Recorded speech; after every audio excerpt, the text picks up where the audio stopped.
You won't believe the shocking twist that changed Ade's life forever. The king had a secret, and a poor farmer's son was the key to it.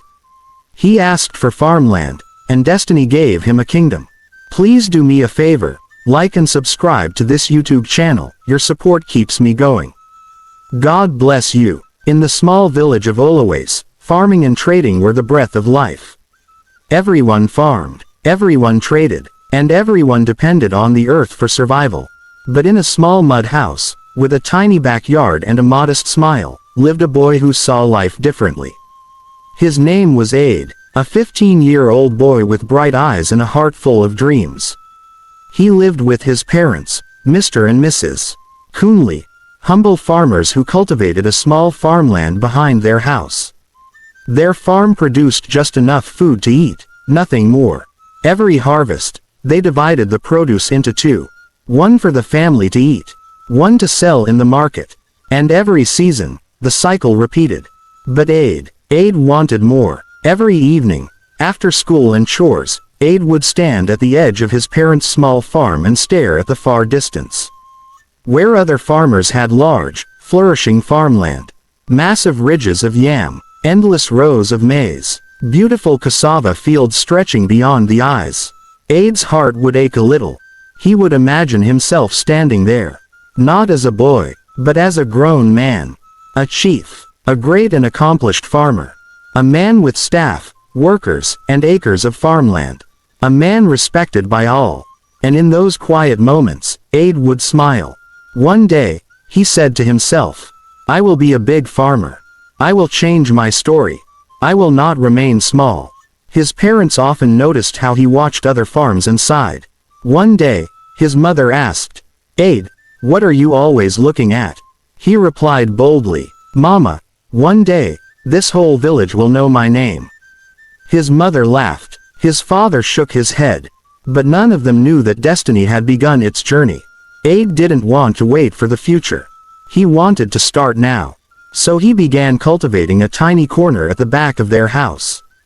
Just a small piece of land, barely enough for 10 ridges. But to Ade, that small farm was his kingdom.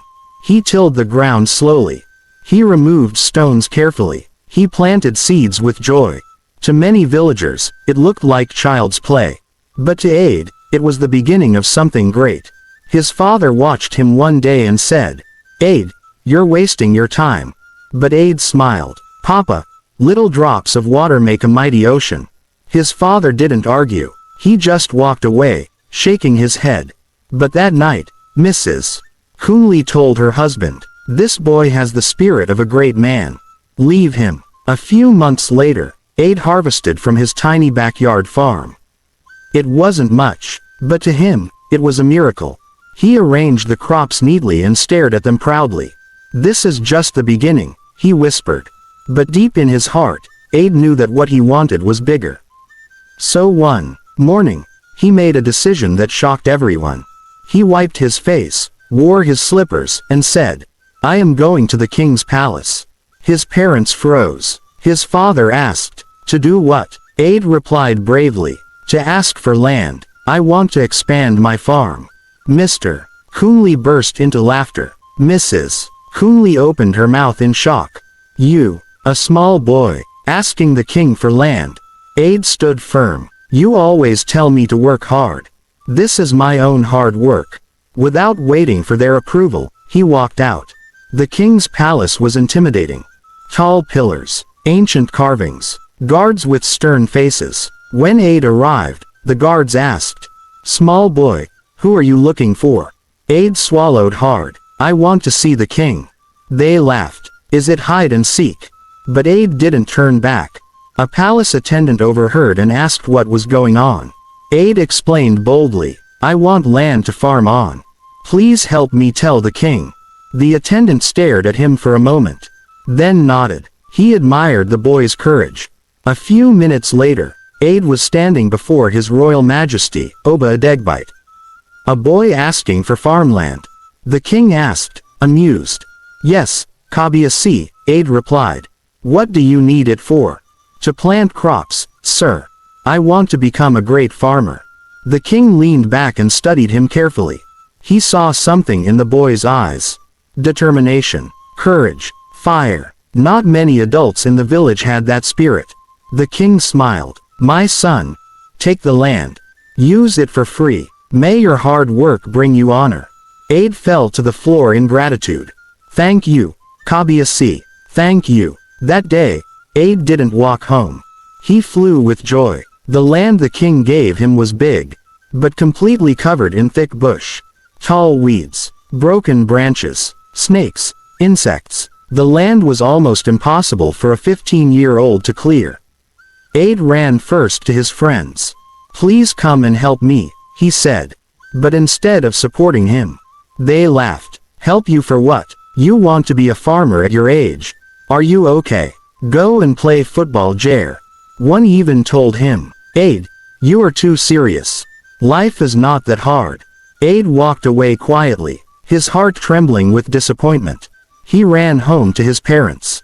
Mama, Papa, please help me clear the land. His father frowned. You took land from the king without telling us. Now you want help. Clear it yourself. Aid's mother didn't even argue. She simply walked away. Aid's heart broke. He repeated softly, But Papa, it's too big for me alone. His father turned sharply. Then why did you collect it? Go and finish what you started. Aid walked out of the house and sat on a wooden bench behind their hut. He looked at the sky. He looked at the land. He looked at his small hands. And tears filled his eyes. How will I do it alone?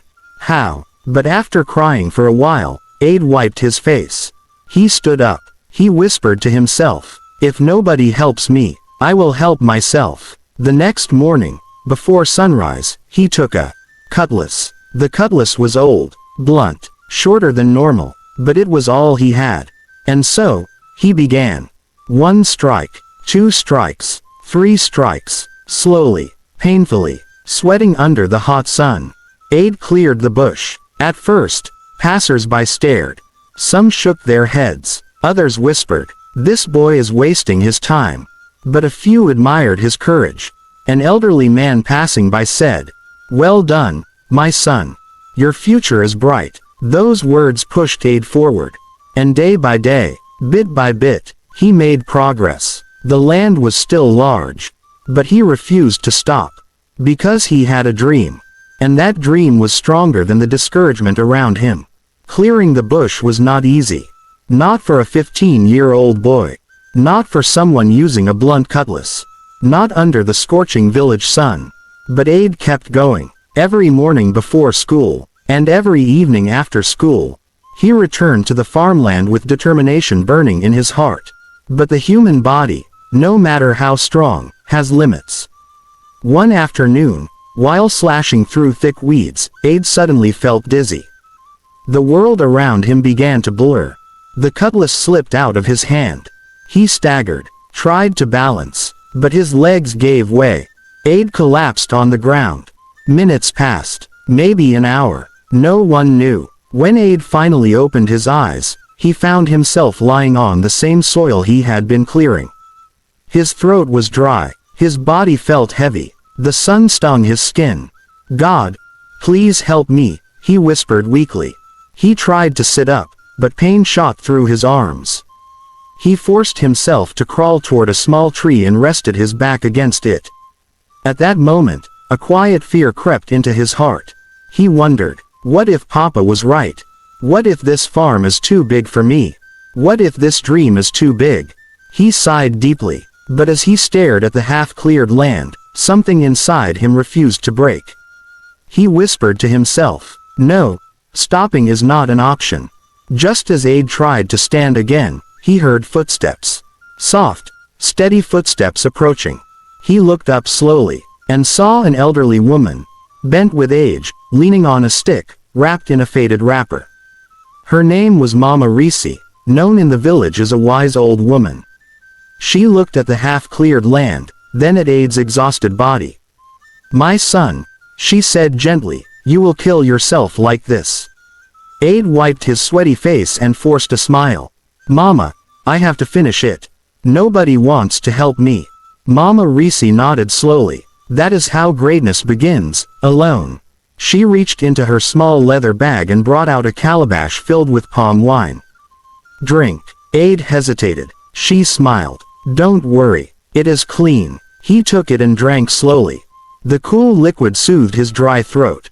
Mama Risi sat on a nearby tree root and said, "Aid, do not expect people to understand your dream. When the seed is still underground, nobody sees it. Nobody believes it will grow. But when the plant begins to rise, everyone wants to eat the harvest."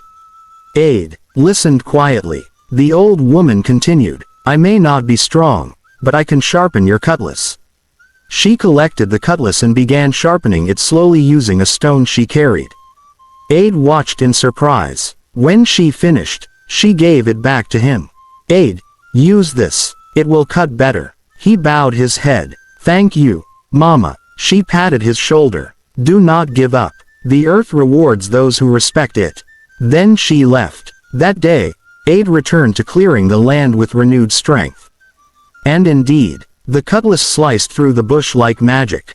Even with a sharper cutlass, the work was still overwhelming. Some villagers stopped to watch. Some mocked him. Some admired him. Some wondered if he had lost his mind. One passerby laughed loudly and shouted, "Aid, who are you farming for?" The whole village. Aid ignored him. Another said, "You should be playing with other boys, not fighting with grass." Aid kept cutting. He became a symbol, a lesson, a mystery, but his parents remained firm in their decision. One evening, he returned home exhausted and his father asked casually, "Have you cleared half of the forest?" Aid nodded faintly. His father scoffed, "I hope you know what you are doing." His mother added, "Don't overwork yourself, Aid. We don't want you to fall sick." Aid smiled softly, "I'll be fine, Mama." But deep inside, he felt lonely. Still, he refused to stop. After 2 weeks of relentless effort, Aid finally cleared the entire land. Every corner, every weed, everything. He stood on the cleared land one evening. Wind blowing gently, sunset painting the sky orange. And he spread his arms wide. "I did it," he whispered. "Even if nobody helped me, I did it." For the first time, he felt like a true farmer. The next step was planting. With his small savings, he had bought maize seeds, cassava stems, yam tubers, vegetable seeds. People laughed at him again. "How will these small things fill this big land? You are wasting your time, Aid." But Aid responded with a smile. "A forest starts with one seed." And so, planting began. Row by row, ridge by ridge, seed by seed. Aid planted with hope. He watered the soil. He prayed over the land. He sang quietly as he worked. He believed. He believed in the future he could not yet see. Unknown to Aid, the king had been observing him. Every morning and every evening, the king often walked around his palace balcony and saw the boy working tirelessly in the distance. He had expected Aid to give up after 2 days. But instead, he saw consistency. He saw strength. He saw purpose. One day, the king called his royal advisor. "Follow that boy. Watch him. Do not let him see you." The advisor obeyed. For 3 days, he watched Aid secretly. He saw the way Aid worked alone. He saw how he pushed himself beyond limits. He saw how he prayed over the land.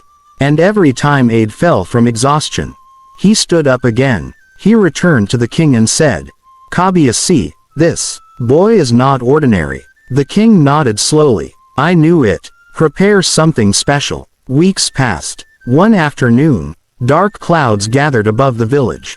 Thunder roared. The wind became wild. The sky turned gray. A heavy storm was coming. Aid was still on the farm when the first droplets fell. Boom. Thunder struck again. He looked up and whispered, "Rain, please help my crops." Within minutes, the rain poured with full force. Pedestrians ran for shelter. Children screamed and ran home. But Aid stood in the rain, water washing over him, clothes soaked, hair dripping. He stretched his hands upward and whispered, "Grow, please grow." When the storm ended and the sky cleared, something beautiful happened. The next morning, the young plants began to sprout faster than expected. The soil was moist. The seeds were nourished. Life was bursting forth. For the first time, Aid saw green life on the farmland. His eyes filled with tears. It was working. It was actually working. But blessings sometimes attract envy. As Aid's little crops began to grow, some villagers started talking. How can a small boy be progressing like this? Maybe he is using charm. Maybe he is too eager for success. He should face his books, not farm like an old man. Even some adults grew uncomfortable. One man told a friend, "This boy is making us look lazy." Another said, "If his farm produces well, the king may favor him too much." Rumors spread, whispers grew, but Aid never responded. He simply kept working. His vision was bigger than their voices. One afternoon, as Aid was weeding the farm, a familiar voice called him. "My son." Aid turned and saw the palace attendant. "The king wants to see you." Now, Aid's heart skipped. Did he do something wrong? Was the land being taken back? Was he in trouble? He wiped his hands, adjusted his shirt, and followed quietly. When he reached the palace, he fell to the ground in respect. "Kabiasi, I greet you." The king smiled warmly. "Aid, the whole village is watching you. But I want to hear from your own mouth. Why are you working so hard?" Aid swallowed. He looked up slowly and said, "Because, Kabiasi, I want a better life for my family. I want to be a great farmer. I want to change our story. And if I start now, I believe the future will be bright." The king stared at him for a long moment. Then he said the words that changed Aid's life. "Aid, prepare yourself. Your reward is coming soon." Aid bowed again. But he didn't know. The crops were growing beautifully. Greener than anyone expected. Faster than anyone predicted. But Aid noticed something worrisome. The maize leaves were lighter in color. The yam ridges were not as tall as they should be. The cassava stems looked weak. Aid frowned. He squatted on the soil, touched the leaves, and whispered, "This farm needs fertilizer, a strong one." But fertilizer was expensive. Much more expensive than what he could afford. He counted his coins one evening, but even the little money he had saved wasn't enough to buy a single bag. He sat on the farm ridge, head bowed, thinking deeply. For the first time in a long while, Aid felt confused. Should he leave the crops like this? Should he borrow money? Should he give up on the dream? But then, destiny sent help in disguise. The next day at school, Aid couldn't focus. His agricultural science teacher, Mr. Alali, noticed his silence. After class, he called him aside. "Aid, what is wrong? You look troubled." Aid explained everything. The farm, the crops, the lack of fertilizer, the fear of losing his harvest. Mr. Alali nodded slowly, then smiled. "Aid, do you remember the topic we learned last term? Organic manure." Aid blinked. "Yes, sir." "Good. Animal dung is free, natural, and powerful. You don't need money to buy fertilizer when nature has already produced one." Aid's eyes widened. A spark lit up inside him. "Is that true, sir?" "Very true. But you must apply it early and correctly." Aid's mind began racing. His teacher continued, "You can go to chicken houses, goat sheds, cattle farms, collect their dung. Or better still," he paused, letting suspense fill the moment. "Aid, start rearing your own animals." Aid gasped. "Rear animals? Me? How, sir?" Mr. Alali smiled. "Start small. Even 2 goats and a few chickens can give you enough manure. Think wisely, Aid. Smart farmers don't only work hard. They work cleverly." Aid nodded slowly, absorbing every word. His heart beat faster. A great idea had just been born. That evening, Aid sat behind his house again. "But how do I start?" he whispered. He checked his small savings, the money he earned from selling his first backyard maize. It was not much, but it was enough for one thing. Animals. He stood up sharply. "If animal dung can save my crops, then I will rear animals myself." He ran to the local livestock market the next morning. After negotiating like a grown man, Aid bought 2 young goats, 5 local chickens, He carried the animals home proudly. But his father laughed loudly when he saw him. "So now you want to be a farmer and a herdsman? What is inside your head, Aid?" Even his mother shook her head. But Aid smiled calmly. "Mama, everything will make sense soon." And silently, he built small shelters behind the house. A tiny goat pen, a small chicken cage, and a compost corner for collecting dung. Every day, he fed the animals before going to school. He cleaned their sheds. He stored their dung neatly in bags. Neighbors watched him curiously. Some laughed. Some admired him. Some whispered behind him. But Aid ignored them all. His mission was clear. Weeks turned into months. The goats grew bigger. The chickens began laying eggs. And the manure bags piled up. When the plants reached the right stage, Aid began applying the organic manure on the farm. The effect was unbelievable. Within a short time, the maize leaves turned deep green. The cassava stems thickened. The yam vines grew rapidly. Passers-by could not believe their eyes. "Is this wizardry? How can a boy do this? This farm looks like magic." Even Aid himself stood on the farmland one morning, eyes shining, heart pounding. "God, thank you," he whispered. His crops looked healthier than every other farm in the village. Nature had chosen to honor his hard work. Months later, the time for harvest came. With a cutlass in hand, and sweat on his forehead, Aid began uprooting the crops one by one. What he saw shocked even him. The yam tubers were huge, bigger than his arms. The maize cobs were long and heavy. The cassava roots were thick and firm. The vegetables were lush and fresh. Aid stared at them with trembling hands. This is more than I prayed for."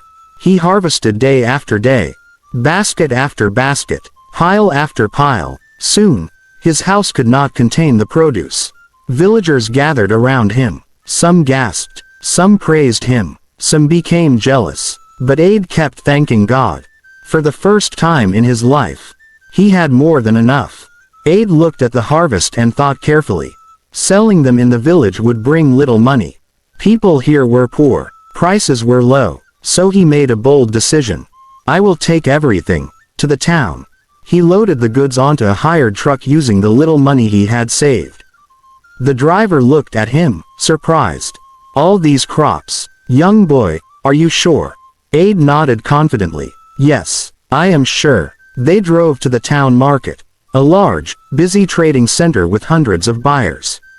By noon, everything was sold out, every single item. The town traders fought to buy from him because the produce was fresh, big, and healthy.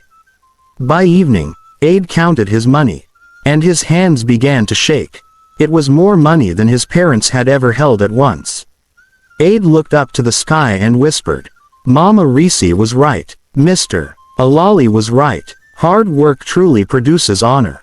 But Aid was not the type to forget kindness.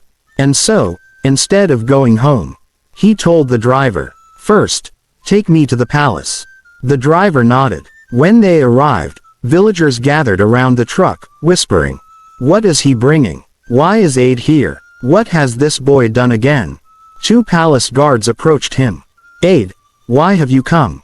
Aid bowed respectfully. "I came to appreciate Kabiasi." The guards exchanged a surprised look but allowed him in.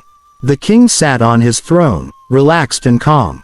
When Aid entered, he knelt down and said, "Kabiasi, this farm produce came from the land you gave me.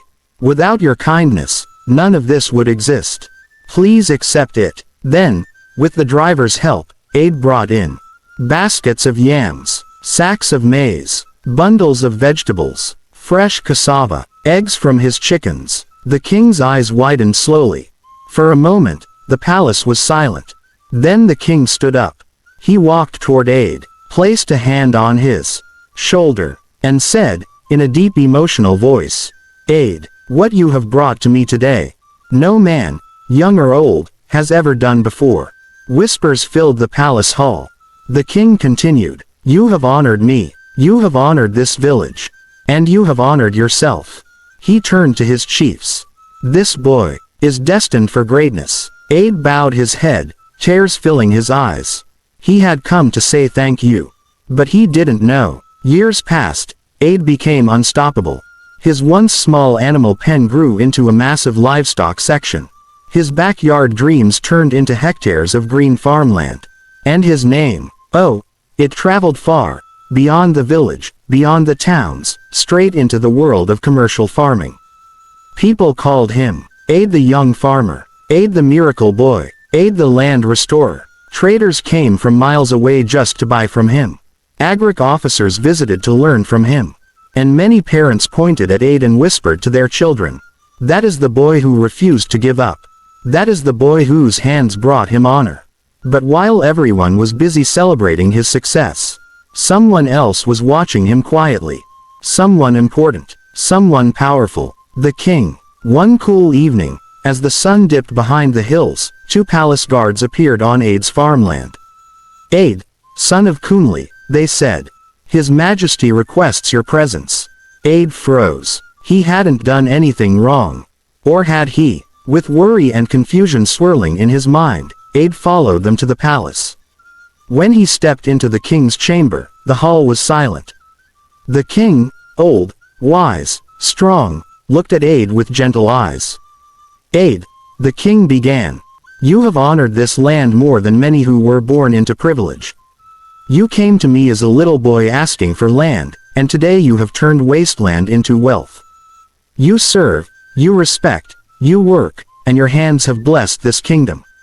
Aid bowed deeply. "My king, I only did what my heart told me to do." The king nodded slowly. "That is why I chose you." Aid's head snapped up. "Chose me? Chose me for what, my king?" The king smiled. A mysterious, knowing smile. The hall doors opened. The chiefs walked in. The elders followed. The queen and her daughters stepped forward. Everyone was watching Aid. "Aid," the king said, "you know I have no male child." Aid nodded respectfully. "But what you may not know," the king continued, "is that in this kingdom, the husband of the first daughter becomes the crown prince, the next king." Aid's heart began to pound. "Many great families expect their sons to be chosen," the king said. "Sons of warriors, sons of rich traders, sons of nobles." He took a slow step toward Aid. "But leadership is not given to the richest. It is not given to the most powerful. It is not given to those who have everything." The king placed his hand on Aid's shoulder. "It is given to the man who built himself from nothing. It is given to the man whose hands carry the soil of this kingdom, and whose heart carries the future of our children." Aid's eyes widened. "My king, are you saying?" The king smiled. "Yes, Aid, I choose you. You shall marry my first daughter. And you shall become the next crown prince of this land." The hall erupted. Gasps, whispers, shouts of surprise. Aid staggered backward. Him, a poor farmer's son, a boy who once cleared bushes alone, a boy who was mocked for dreaming too big. The princess stepped forward, graceful, elegant, and bowed slightly. "I have been watching your work for years," she said softly. "And I honor your humility. I honor your strength. And I honor your heart." Aid could not speak. Tears blurred his vision. By dawn, the news spread across the kingdom like wildfire. Villagers screamed. Traders danced. Children ran around shouting, "Aid is going to be king." The farmer, even his old friends, the ones who mocked him, were speechless. His parents wept out of pride and shock. What's the lesson? Aid's life teaches us one powerful lesson. No dream is too small when your passion is big. No beginning is too humble for a great destiny. And no one can stop a person whose heart is committed to growth. If you've been inspired by Aid's journey, if this story touched your heart, do me a favor, like this video, subscribe for more powerful stories, and drop a comment saying, "I will not give up on my dreams." Because one day, just like Aid, your story will also surprise the world. The end. Thank you for watching. God bless you. Bye bye.